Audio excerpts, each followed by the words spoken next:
Hi, I'm Andrea. Thank you so much for joining me today. I am going to suggest that you have a chair for this practice. Sometimes it's kind of more of a suggestion. This is a strong suggestion because we're going to do a few things that you'll be very happy to have it nearby, I think. I'm standing on a yoga mat. If you don't have one, don't let that discourage you from doing this. Just find a place that's maybe carpeted but not too slippery, and you'll be fine. I also have a couple of yoga blocks. If you have thick books, that will do. And I've got a folded blanket, which could be the throw blanket from your couch.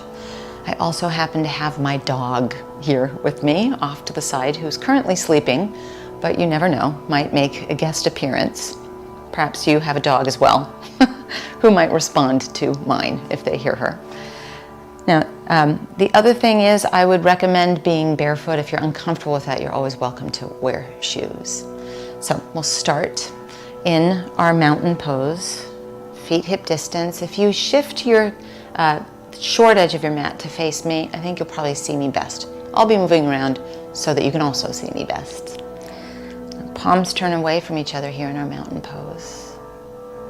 Chin parallel to the ground. Notice that when you turn your palms away from each other, the collarbones smile open.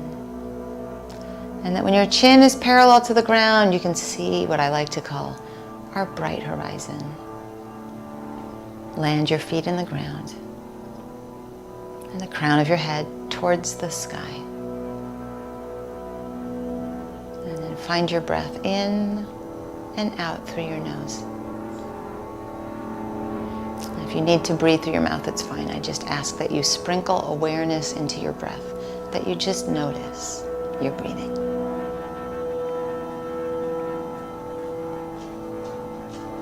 In a few moments here.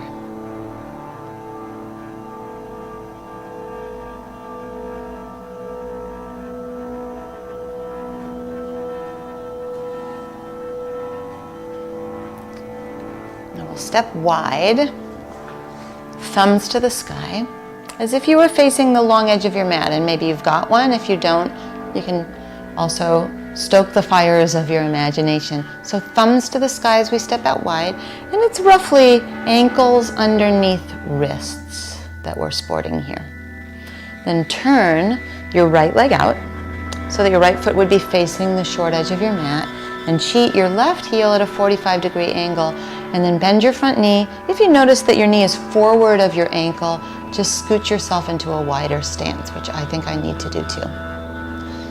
Now with your thumbs to the sky, shoulders are out of your ears. We'll do a couple of dynamic arms to the sky, front leg straightening, and then bending the front knee, just so that we warm up nicely here. V-shape overhead, and then bend your front knee. V-shape overhead, and bend your front knee. We'll do that 2 more times. Now bend your front knee and stay in your warrior stance. Feel your right hip hug underneath you. Imagine that your right hip was trying to make its way to your left big toe. We want to feel that action in our hip here. Now right forearm across your thigh, left thumb to the sky. Here are a few things I want you to be careful of. Not collapsing, so keep the right hip hugging underneath you. There's almost a feeling of a karate chop with your right forearm against your thigh. Spin the inner upper arms away from each other so there's no scrunch of shoulders into the ears, and know that you could lower your left hand onto your hip anytime. And then imagine this to be a moment of meditation, because it is. Come back to the breathing that we established at the very beginning of our practice. 3 moments just like this.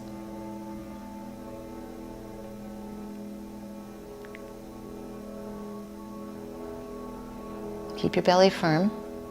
Come upright, thumbs to the sky, warrior 2. And then lower your arms and straighten your front leg. Turn all of your toes to face the long edge of your mat. And then put a slight bend in your knees. Take your hands onto your thighs, hinging at your hips. Nobody's head goes lower than their hips. Traction your hands into your thighs and grow yourself taller. So your hands are on your thighs, Your toes are facing that long edge of your mat. And we're just using the traction of our hands on our thighs to grow a little bit taller. And we'll take this height with us to the second side in a moment of our warrior pose. Now take the hinge out of your hips, arms out to the side, thumbs to the sky. We'll make our measurements here. Turn your left foot to face the short edge of your mat, a 45-degree angle with your right foot, and then bend your front knee and just make sure that you've got that status of knee over ankle, not beyond ankle. Keep your thumbs to the sky. We'll be dynamic. Left hip is hugging underneath you. Straighten your front leg, V shape, and then bend your front knee. We'll do that a few more times. Straighten your arms, V shape. Bend your front knee. Straighten your front leg, V shape, arms overhead. And then bend your front knee, and we're back into our warrior stance. And we'll remind ourselves of the alignment. Left hip trying to get to right big toe, as if it could. Left forearm across your thigh. Right thumb to the sky, and it's a karate chop of your left forearm on your thigh. And it can convince your left thigh bone to go more towards the left, not collapse to the right. Remember, if it's better, you can bring your right hand onto your hip. Spin the inner upper arms away from each other. No scrunching of shoulders into ears. And we let this cook a little bit. If it's too much, you can always come out of it early.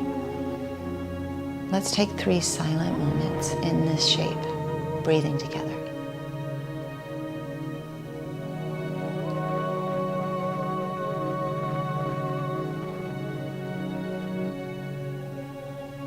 Firm through your belly, upright, thumbs to the sky, warrior 2.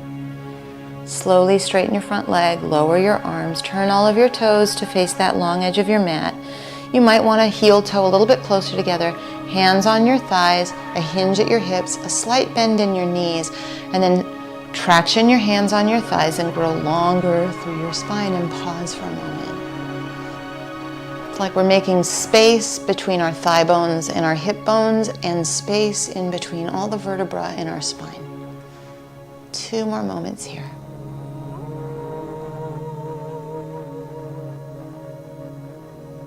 Slowly come upright, so we take the hinge out of our hips and mindfully heel toe till your hip distance, so that we can bring some of our props into the mix. There are those of you who like to use a chair for a triangle pose. So you'll move your chair so that the seat is halfway down the long edge of your mat, and you can reach your hand to it. If you're using blocks or thick books, place those on either side of the back long edge of your mat, if that makes sense. But you don't want it underfoot. So make sure that it's not in the middle of your mat. They're positioned off to the side, so we've got a little bit of space, a little bit of room. And then find your mountain pose facing the long edge of your mat, the opposite long edge as where your either chair is or blocks are situated. Thumbs to the sky, arms out to the side. This is our measuring stick. Step your feet wide, ankles underneath wrists, and then turn your right leg out so that your right foot is facing the short edge of your mat, and cheat your left heel at a 45-degree angle. Now remember our hip hinge that we did in between sides of our warrior pose? This too is a hip hinge. So I don't want you to do a side waist flexion. I want us to hinge at the hip. So you're gonna let your left hip swing out to the side. Reach, reach, reach as long as you can. And then place your hand either on the seat of your chair or find your block. I like to use mine the tallest. Both legs are straight, but we're trying not to lock them out. So you can feel that the right big toe mound presses into your mat. Turns out you have muscles in your feet. Your right hip is hugging underneath you like our conversation in our warrior pose, but your leg is now much straighter than the bent knee warrior pose. Keep your thumb to the sky. Spin the inner upper arms away from each other. And we'll take a few moments to meditate here. If it's too much, you can always place left hand onto your hip, or even take the back of your left hand and into the small of your back, if that feels better.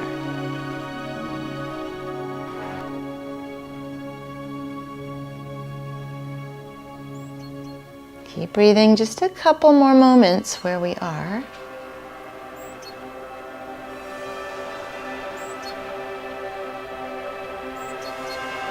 Take a look down. Bend your right knee. Move your block so that it's not going to be in your way. And then come upright in a warrior two. Straighten your front leg and float your arms alongside you. Turn all your toes to face the long edge of your mat. Slowly we set up our second side. Left foot faces the short edge of your mat, but that's originating at the hip joint. Right heel at a 45-degree angle. Thumbs to the sky, arms out to the side. Hip hinge, so we hinge at that left hip. Reach out as long as you can, and then either your hand on the base of your chair or your left hand comes to your block. Right thumb stays to the sky. Inner upper arms spin away from each other so we don't scrunch shoulders into ears. Left big toe mound presses. Take a few moments here. Remember, if it's too much with that right arm, hand onto your hip or back of the right hand into the small of your back is great.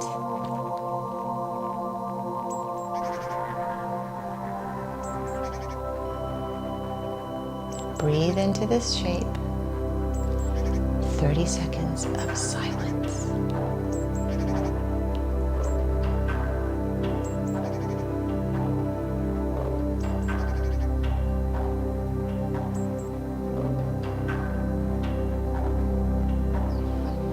And do remember that our exit is mindful, so look down, bend your left knee, move your prop off to the side so it's not in your way, come into a warrior two, and then straighten your front leg and turn all toes to face the long edge of your mat, mindfully and slowly, heel toe,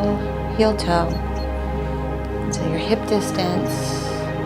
And once your hip distance, those of you who have used your chair in the middle of your mat may want to move it back to the front of your mat. Those of us who used blocks, let's just make sure that they are also relocated out of our way.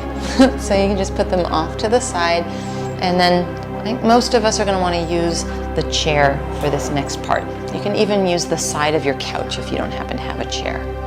Then come feet hip distance, facing the side of your couch or your chair or whatever you're going to use as a little bit of an assist for our balance. And we talked about our hips hugging underneath us when we were in triangle and in our warrior pose. That's going to be true of our figure four. But before we do that, thumbs to the sky, a V shape, bend your knees for chair pose. So just notice that your weight shifts into your heels. Feel what it is to have chair pose in your legs. That's going to be the supporting leg in a moment. Stand, palms face out. See if you can gaze at your bright horizon. Now, bend your knees like a chair. Pick up your right foot and cross right ankle on top of left thigh. That's where hands on the back of your chair, or maybe even the seat of your chair as you start to bend your left knee, and you want to curl these right toes back and find with your hands on either the back of your chair or seat of your chair, when we tractioned that length into our spine, keep that. Remember how we found some space between our thigh bone and our hip bone? Let that be true, even though I know it's different on each side of this equation. And then we'll just see if we can let this steep for a moment in stretch and in silence. If you need to come out of it early, please feel free. 5 moments here.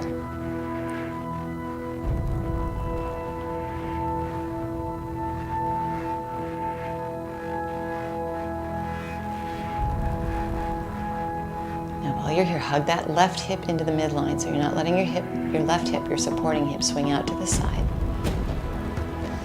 Now, if your hands are on the seat of your chair, I like to take one of my hands to the back of the chair so that it helps me up, And then just gently, right foot hip distance from left. Pause. That's a lot. There is flexibility in one hip and stability in the other. So the standing leg has to stabilize and the top leg is mobile. Now we'll take the second side, so set it up with bending your knees for your chair. And then take your left ankle on top of your right thigh, and I bet having your hand on the back of your chair is a good idea. Curl those left toes back, that's actually protecting your knee a bit. Hug your right hip in, and then maybe your hands come to the seat of your chair, or you can just stay with your hand on the back of your chair. Remember when we tractioned and found all that spaciousness, and see if you can stir that in here. Think of that space between your thigh bone and hip bone that we felt when we were tractioning our hands on our thighs. And then we will meditate here in silence and stretch for 5 moments.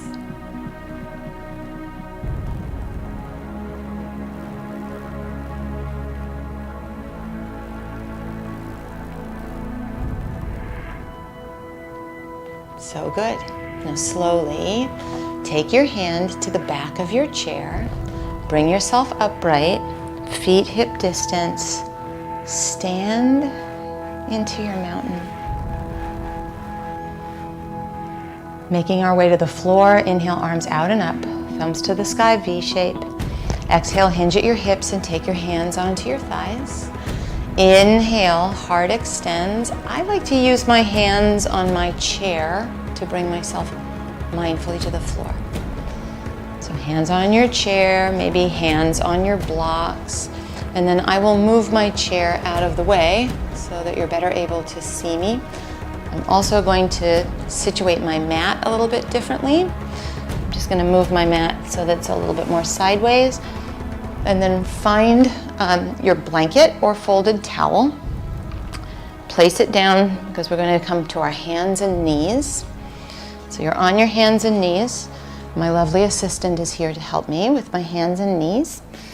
And then right hand, right knee, left foot, all on the middle line of your mat. And you'll take your left hand onto your hip.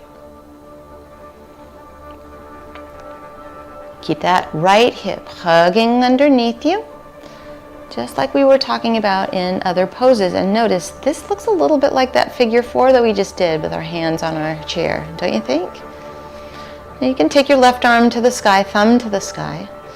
You could even decide to balance lifting your left leg if you wanted to. And then just stay with it for a few moments. If you look down, sometimes that helps with the balance a little bit too. Last couple moments here. If you lifted your leg, stamp it back down, take your left hand onto your hip, and then slowly dismount onto all fours, and sit back on your heels for a child's pose for a moment. Turn your palms to the sky, press the backs of your hands onto the ground. It's a little bit of a release for our wrists. Stay in your child's pose. I'm just going to, through the magic of cinema, turn myself around so that I don't end up turning my back to you for our second side. You can stay put. You don't have to change where you are. And then come back to hands and knees. And this time line up left hand, left knee, right foot. I like to keep my left toes curled under. Hug that left hip like our figure 4 and take your right hand onto your hip. And you want to make sure that your left hand is not too far forward, nor is it too close to you. So you'll have to use your expertise as to where that best serves you. So keep that left hip hugging underneath you. Maybe right arm to the sky, thumb to the sky, you decide. Possibly right leg lifts. So if you are enjoying that extra balance challenge, you'll do that. And just a couple moments.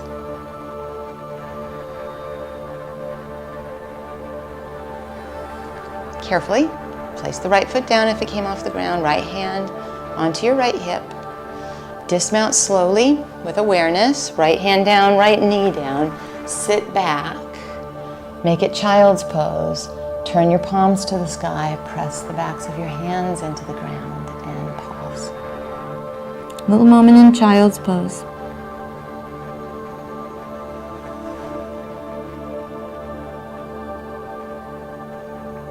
And from child's pose, we'll slide onto our belly, and I'm not going to want my blanket anymore underneath me. Maybe you feel the same. So before we slide, we move. Props aside. And then onto your belly. And once you're on your belly, Sphinx pose. So forearms down. Traction, not unlike our tractioning when we were facing the long edge of our mat. Traction your elbows towards you. Draw your chest through the gateway of your arms and let your chin be parallel to the ground. Low belly lifts. This is not anything forced, it's a finesse.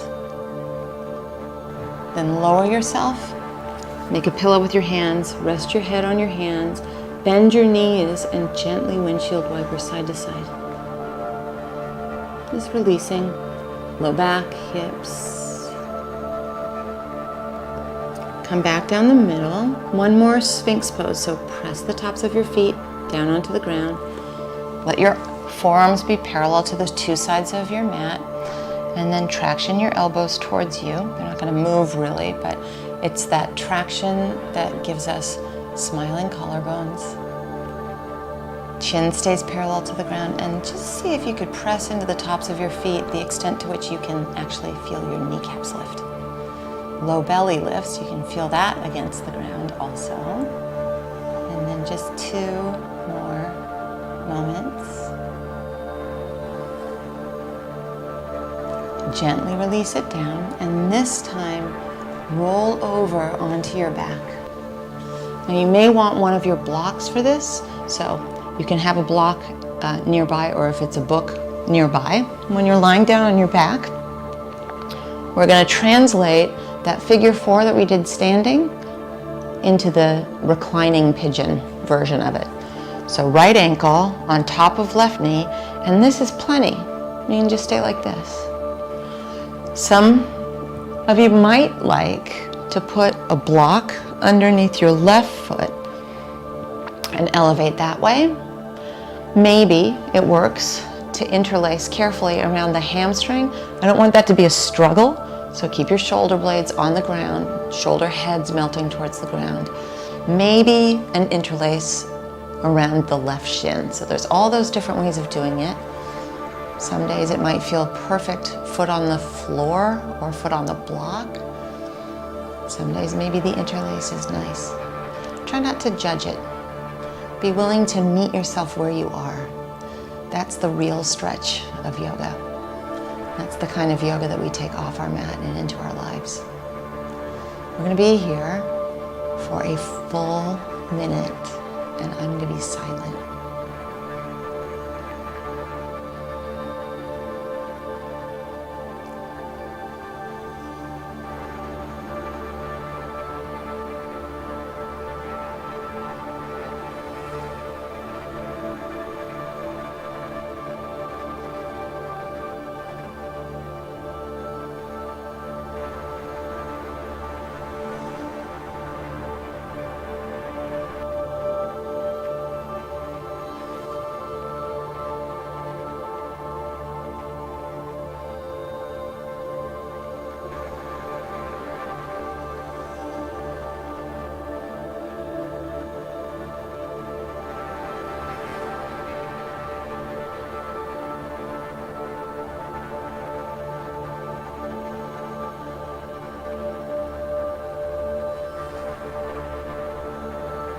And if you have an interlace, slide your hands to the hamstring and then let your left foot carefully find the ground.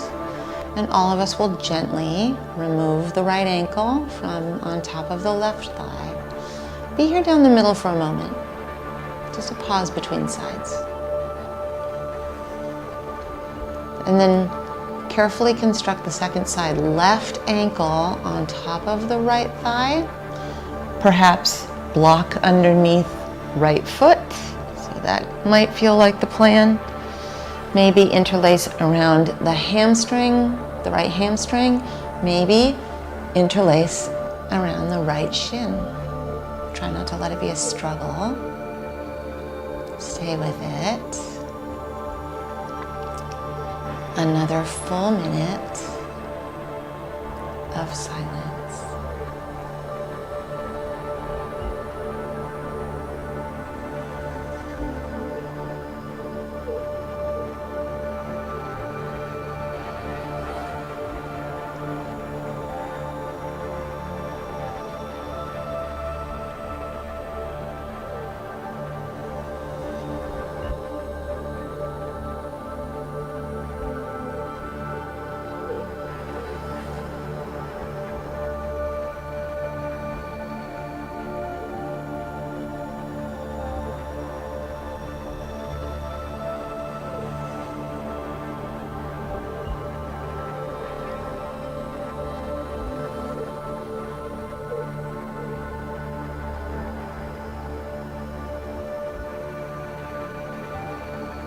Very mindfully release it. So if you have an interlace, just slide it to the hamstring and then allow your right foot to find the ground.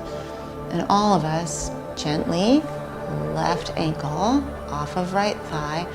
If there is a prop, if your block is in the mix, take that block off to the side so it's not in the way of what comes next. Step your feet as wide as your mat. Shimmy your shoulder blades underneath you, and then let both knees spill over to the right. A little bit of a twist here. Could be that you pick up your right foot and cross it on top of the left thigh, sort of like our reclining pigeon, except in a twist. If that's too much, just stay with the windshield wipers and both feet on the ground.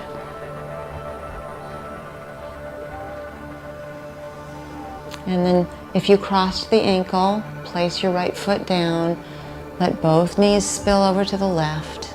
Totally your choice. If you want to pick up the left foot and cross the left ankle on top of the right thigh, you can do that. A couple moments in our twist.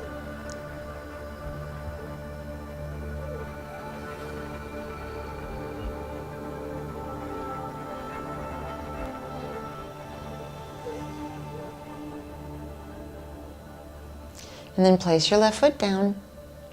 Come to center. Keep your feet wide. Let your knees fall in on each other like you're knock-kneed. Take another moment to scoot the shoulder blades underneath you, and then very gently, just an inch, lift your hips, get more space in your low back, and either stay like this or let one leg and then the other leg straighten with your feet falling open.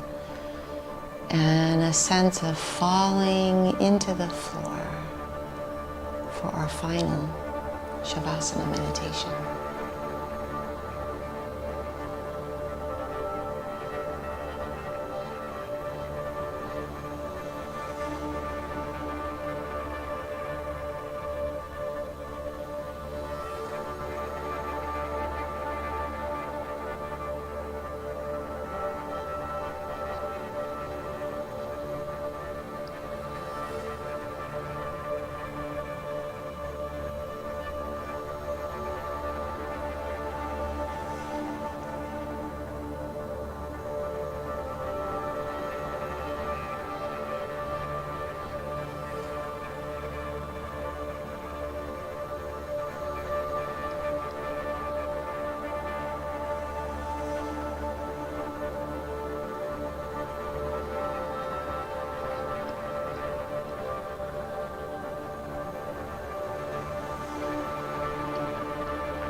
You're welcome to stay here in your final Shavasana meditation as long as you'd like.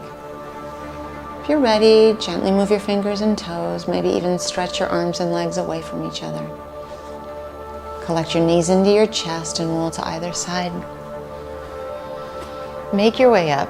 Let your head be the last thing to come up so there's no dizzying as we come to seated. Cross-legged or any way that's comfortable.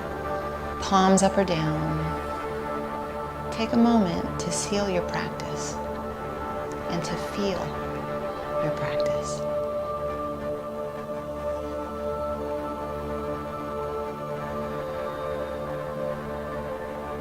Thank you so much for practicing with me. I'm Andrea, and I look forward to us doing this together again soon.